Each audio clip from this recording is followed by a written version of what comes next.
Udumo kuNkulunkulu kweliphezulu nokuthula emhlabeni kubantu abathokozelwa nguye. Baba uNsibando okubingelelayo Ndlalifa izulu. Ngithi uJesu Kristu inkosi. Siyambonga uNkulunkulu wethu kakhulu, siyamdumisa. Akekho ofana naye futhi akekho njengaye. Uzokuthatha engathi ngiyacula mangisho kanje ngoba mhlambe ngisho zonke izinsuku. Kanti ngiqinisile ngikusho from the bottom of my heart. Kusuke ekujuleni kwenhliziyo. Akekho ofana naye.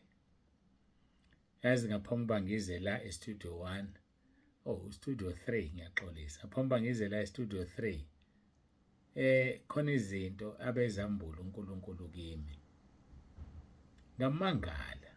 Athi yazi abantu abazi ukuthi kumnandi kanjani ukukholwa. Kumnandi kanjani uzizwe unokuthula. Kumnandi ukuxoxa nowakudalayo. Ekutshela nixoxa ngezinto akudalele zona. Ambula izinto nezimfihlakalo. Yazi ngibusiseke ngendlela emangalisayo. Ngaphambi nje kokuba ngize la ngizorekhoda, emva kokuba ngiqedile ukukhuluma nalo ebengikhuluma naye, ngibe nesikhathi esihle nenkosi yami. Kumnandi bazalwane ukukholwa. Kumnandi mawukholwa wazi ukuthi uphethe into eyiqiniso. Ngikhuleko wami wodwa ukuthi inkosi ngisize. Ungibiyele ungigcine ngingaphumi endleleni ongibeke kuyona. Ngiyanikhulekela nani uNkulunkulu anisize anigcine. Kumnandi ukuphila noNkulunkulu emhlabeni. Angazi kuyoba njani ezulwini, kodwa kumnandi. Hayi ilelo nje ngikutshela lona. Hayike asidlule. Basaqhubeka abazalwane. Babhala amagama abo kuphela uma befaka imali. Ngiyacela noma ke mhlawumbe uphalo ukuthi umuntu inkonzo akayilaleli. Yazi nalokho kusangenzeka ngoba angazi kwenzeka kanjani into angayizwa leyo nto. Adlula aqhubeke enze okungafanele. Ngiyacela bazalwane ukuthi umuntu abhale igama nesibongo lokho engimnikeze khona ngesikhathi ecela i-account, ngoba kunendlela engikunikeza ngayo ukuze phela ngazi ngibone ukuthi uwena. Ayike angidlule sikhuluma kakhulu ngalento yacishe yadla isikhathi. Angithandi ukubuyela kuyona. Asiqhubeke nezwi lethu la namhlanje siza ukuthi uNkulunkulu usiphatheleni. Ngiyambonga uNkulunkulu ongidalile. Ngiyambonga uNkulunkulu odala izulu nomhlaba. Ngiyambonga uNkulunkulu nami owanginikeza ifa elingunaphakade, wangihlelela ukuthi uma ngidlula kulomhlaba ngizolifumana. Khuleko wami ukuthi inkosi ngisize ngikhohle okungasemuva. Ngizelulele kokungaphambili. Ngijonge emgomeni engiwubekelweyo. Ukubizwa okukhulu kwasekhaya ezulwini. Asikhuleke.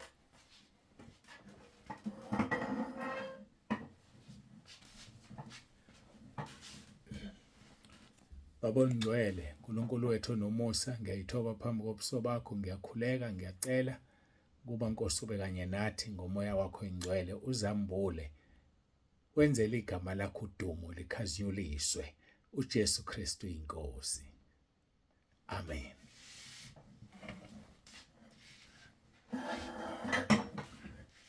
Ngithanda ukuxolisa kakhulu kwaba ku-YouTube, ngiyaxolisa. Ngicabanga ukuthi level yevoice yami iphansi namhlanje ifili mic yami engangithengelwe umunye umzalwane. Naye lo mzalwane ethi ngikhulumela phansi ku-YouTube wase yangithengela imic ifileke. Ngithe mangiqeda nje izolo ukurekhoda ngathi ngiyayikhipha efonini, kwasala phakathi lokho okunye, kwahlukana kwaphuma lokho okubanjwa khona kwawukufa kwayo. So-ke nginaleyo nkinga, kodwa ngiyathemba ukuthi-ke nizongizwa ku-YouTube, but kunaleso simo. Ngisazoke ngithi ukubheka-ke lapho lo mzalwane ayithola khona, ngibona ukuthi ngingayithola nami ukuze-ke ikwazi ukuthi itholakale isebenze. Siyambonga-ke kakhulu uNkulunkulu wethu, siyamdumisa. Sikhuluma-ke ngomkhuleko weNkosi yethu uJesu Kristu ngokaJohn chapter 17, ezikhulekela yena, ekhulekela abafundi bakhe ekhulekela bonke abakholwayo. Sisekuvesi 1 novesi 2. Kahle hle sisagxile kuvesi 1 ofundeka kanje. uJesu wakhuluma lokho wayesephakamisela amehlo akhe ezulwini wathi, Baba, isikhathi sifikile, khazimulisa indodana yakho ukuze indodana yakho ikukhazimulise wena.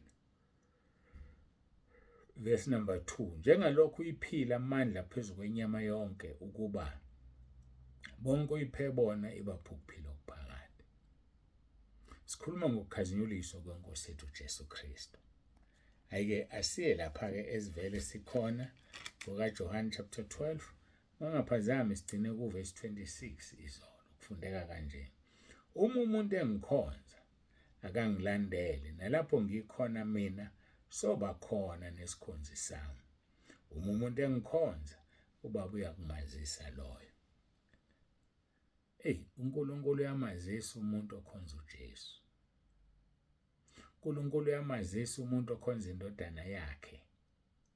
uNkulunkulu uyamthanda, uyamazisa.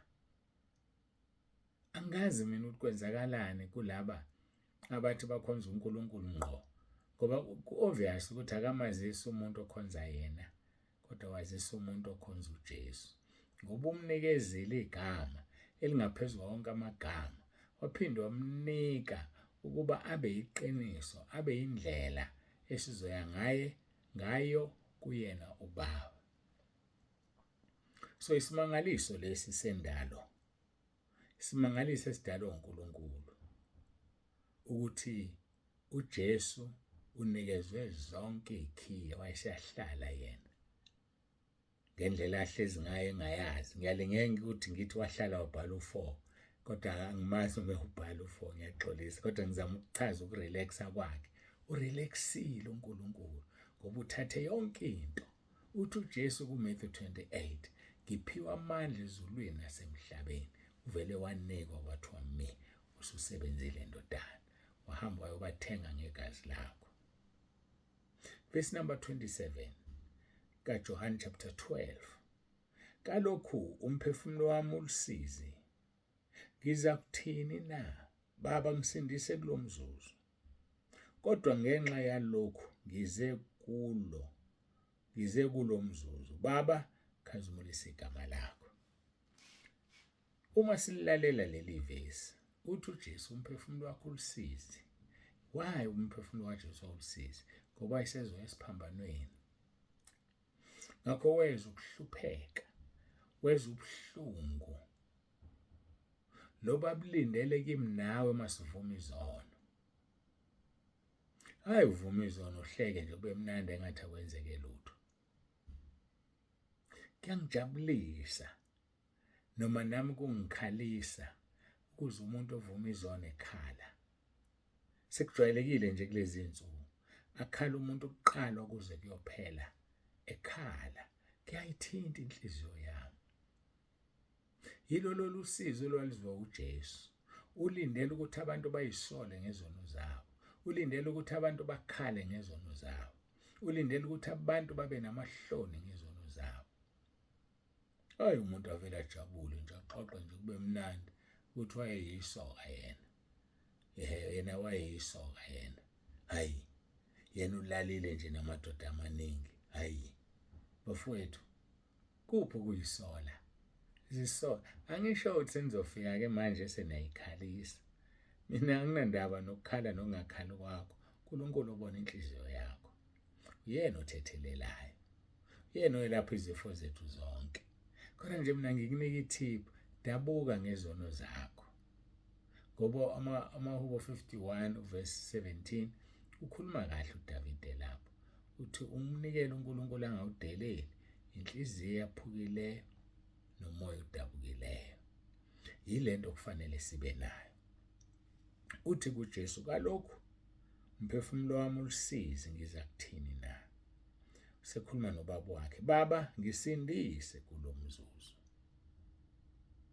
Khona lapho uyakhumbula ukuthi kulo mzuzu iwona vela uzele ethunywe ekhaya. Baba, ngisindise kulo mzuzu, kodwa ngenxa yalokhu ngize kulo mzuzu, ngenxa yalokhu angasakusho ngize kulo mzuzu. Cha, uyakusho McLandela, uthini? Ngenxa yalokhu ngize kulo mzuzu. Verse 28, Baba, khazimulisa igama lakho. Uyakhazinyuliswa uBaba ngegama leNkosi uJesu. Uyakhazinyuliswa uBaba uma uJesu ebethelwe esiphambanweni. Uyakhazinyuliswa uBaba uma uJesu esula izono zabantu. Uthi-ke, ngikhazimulise Baba, nami ngizokukhazimulisa. Mhlawumbe uyiqonde kahle le ndaba. Uma uvuma izono zakho, ukhazimulisa uNkulunkulu. Uma uvuma izono zakho, ukhazimulisa iNkosi uJesu. Ake sibuke lapha kuJoshua chapter 7. Sifunda uverse 19 no-20. UJoshua wayesethi ku-Akhani, ndodana yami, ake umnike uJehova uNkulunkulu ka-Israyeli inkazimulo, uvume kuye, ungitshele okwenzileyo, ungangifihleli. Verse number 20. Akhani wamphendula uJoshua wathi, kuyiqiniso, ngonile kuJehova uNkulunkulu ka-Israyeli, ngenze ukuthi nokuthi. Lana siboniswa u-Akhani evuma isono sakhe. UJoshua uyayichaza indaba ku-Akhani ukuthi kuyini ukuvuma isono. Uthi, ndodana yami, ake umnike uJehova uNkulunkulu ka-Israyeli inkazimulo. Mntaka baba, uma uvuma isono, ukhazimulisa uNkulunkulu. Uma uvuma izono zakho, unika uNkulunkulu inkazimulo. Ngoba ngesikhathi ethi uJesu ngikhazimule uthini uJesu? Uthi ngingayikhuluma into angayishongo. Ithi iNkosi uJesu, Baba, ngisindise kulo mzuzu, kodwa ngenxa yalokhu ngize kulo mzuzu. Baba, khazimulisa igama lakho. Khazimulisa igama lakho. Kanti ngapha kuJohn 17 uthi, Baba, isikhathi sesifikile, khazimulisa indodana yakho, ukuze indodana yakho ikukhazimulise wena. So uJesu ukufa kwakhe wayekhazimulisa uyise ngoba wayethenga thina. Yingakho-ke masivuma izono sikhazimulisa uyise, ngoba sisebenzisa igazi lendodana yakho ukuziklina. Each time uvuma isono sakho ukhazimulisa uNkulunkulu. It has got nothing to do nomuntu okhuluma naye, but it has everything to do with glorifying God. Sikhazimulisa uNkulunkulu.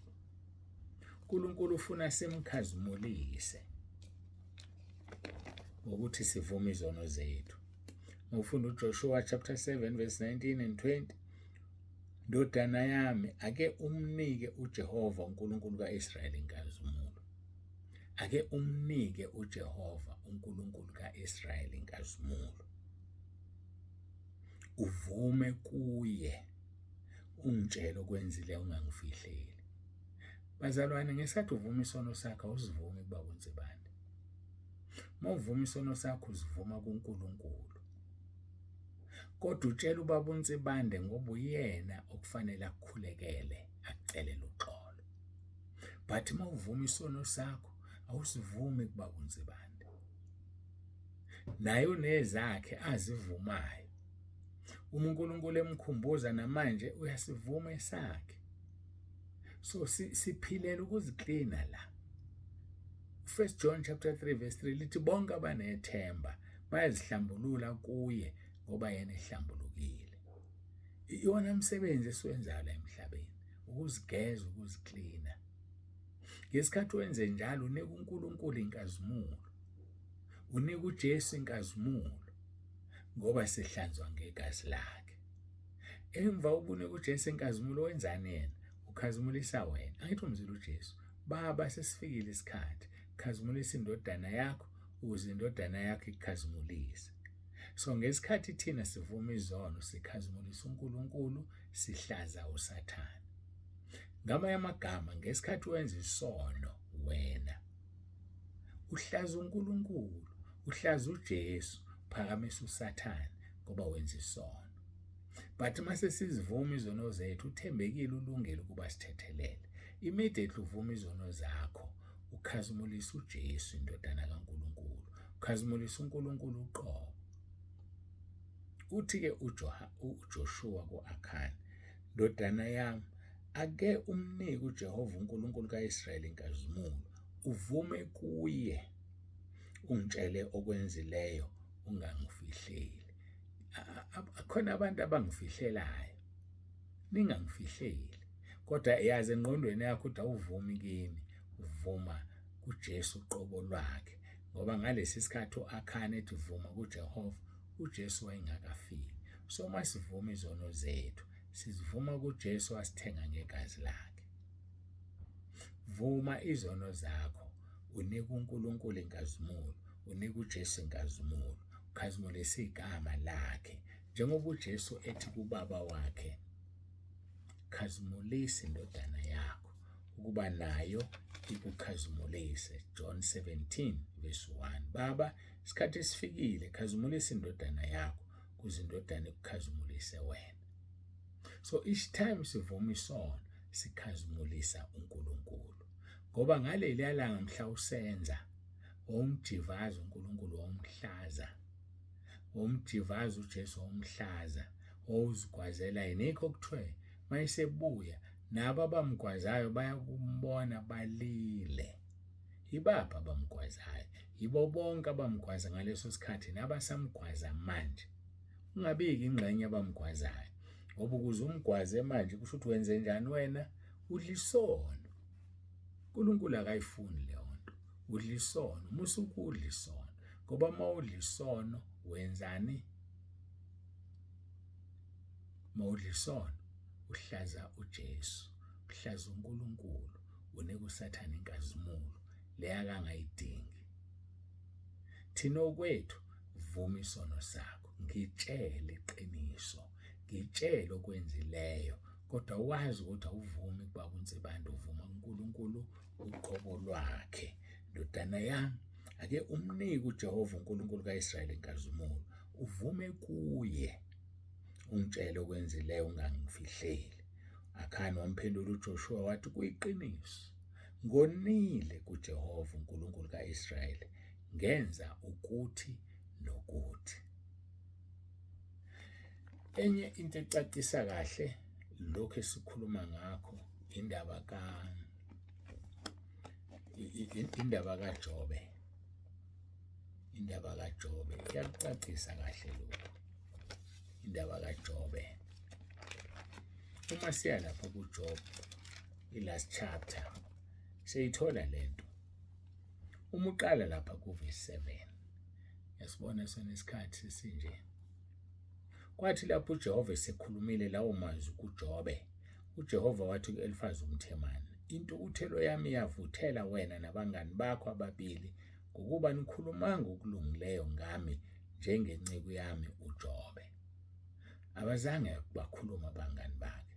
Usethi kuNkulunkulu ku-verse 8, ngalokho zithatheleni izinkunzi eziyisikhombisa nezinqama eziyisikhombisa, niye encekwini yami uJobe nizinikelele ngazo zibe ngumnikelo wokushiswa. uJobe inceku yami yakunikhulekela. uJobe yonzani? Yakunikhulekela, ngokuba uma ngivuma ubuso bakhe angiyikwenza kini njengobuwula benu, lokhu ningakhulumanga okulungileyo ngami njengenceku yami uJobe. Ngaleso sikhathi uJesu engakafiki, ethi abathathe izinkunzi eziyisikhombisa nezinqama eziyisikhombisa, bahambe bayonikela ngazo kuJobe. Yena uNkulunkulu uzovuma ubuso bukaJobe bese bathethelela. Yile nto eyenziwayo-ke uma kuvunywa izono. Wena uxabene noNkulunkulu. Yiya kumuntu osazivuma izono zakhe, kuze uNkulunkulu avume ubuso bakhe abesethethelela wena. Hayi le ndaba ukuthi uzovuma isono kumuntu uqede athandaze, athi nami sengicela ukuvuma futhi awungikhulekele. Ngicanda ukudlala amagende yini. Umkhuleko wonto onesono ufike ezulwini, izono zewudonga. Kusho ukuthi wena-ke obukade uvuma izono, mayesecela kuwe uphawu lokuthi umkhuleko wakhe abe ukhulekela wena awufikanga, ukuthi nawe awuthethelelwe, zisekuwe nje zakhe izono. Ngesikhathi uqala nawe uthi uyamkhulekela, uyadlala nje, yazi nina niyadlala nina. Funani umntwana kaNkulunkulu ogcotshelwe lokho, wafundiseka ukuthi isono umuntu mayisivuma sivuma kanjani. Isona umuntu mayisivuma akukhulunywa ngaso, akushunyayelwa ngaso. Isona umuntu mayisivuma uyathandaza umcelela uxolo kuNkulunkulu kusuka esijuleni kwenhliziyo. So-ke indaba okuvuma isono uthi uNkulunkulu yiya encekwini yami engizovuma ubuso bayo bese ngiyakuthethelela wena. And isibusiso seyinceke ezivumisa izono zingcwele. Ake ngiphinde futhi. Isibusiso sezinceke ezivumisa izono zingcwele sibonakala kuverse 10 kaJob 42. uJehova wambuyisa uJob ekuhluphekeni lapho ekhulekela abangani bakhe, wenezela kukho konke uJob ayenakho ngokuphinda kabili. Isibusiso sokuvumisa izono. uNkulunkulu yakubusisa aphinde kabili izinto zakho. Ngakho-ke bazalwane, masivumeni izono zethu omunye komunye nikhulekelane. Makuthiwa omunye komunye akusho ukuthi uzoya kunoma ubani. Ya kulo muntu ogcotshelwe lo msebenzi obekwe uNkulunkulu, ozokukhulekela uNkulunkulu akuthethelele, ozokukhulekela uNkulunkulu avuma ubuso bakhe bese uyakhululwa wena. Yilokho ukukhazimulisa ethi inkosi uJesu, Baba sesifikile isikhathi, khazimulisa indodana yakho nayo izokukhazimulisa. Asho njalo uJoshua ku-Akhani athi, indodana yami ake umnike uJehova uNkulunkulu kaIsrayeli inkazimulo, uvume kuye. Ngesikhathi novuma isono sakho unika uNkulunkulu inkazimulo. Wagcina nini ukunika uNkulunkulu inkazimulo? Usawamnika nje lona elilodwa wavuma izono zakho. Abaningi babhabhadisiwe azivunyiwe izono. Abaningi bayashumayela azivunyiwe izono. Abaningi babeka izandla kubantu azivunyiwe izono, batransfer izono zabo to those people. Webazalwane, ake senzeni isikholo njengokusho kombhalo. Uthi uJesu kuJohane 7:38, okholwa njengokusho kombhalo eswini sakhe kogobhoza imfula yamanzi aphilayo. Wayekhuluma ngomoya ongcwele ngoba engakafiki. Ake siyeke ukutransfer ukungcola kwethu sikuse kubantu ngokubabhadeka izandla singekho clean. Hayi siyeke nje lonto. Usihamba ukhulekela bonke abantu. And uzokushaka lolu uSathane. Uhamba uthwala nezono zabo lezi. Ngoba nawe bathwese zakho. Ahleke uSathane wanonke niyaphi emlilweni esihogweni. Siyambonga uNkulunkulu kakhulu siyamdumisa. Akavalelise ubaba uNsibande kodwa akaqala athandazeke. Sibonga uNkulunkulu wethu.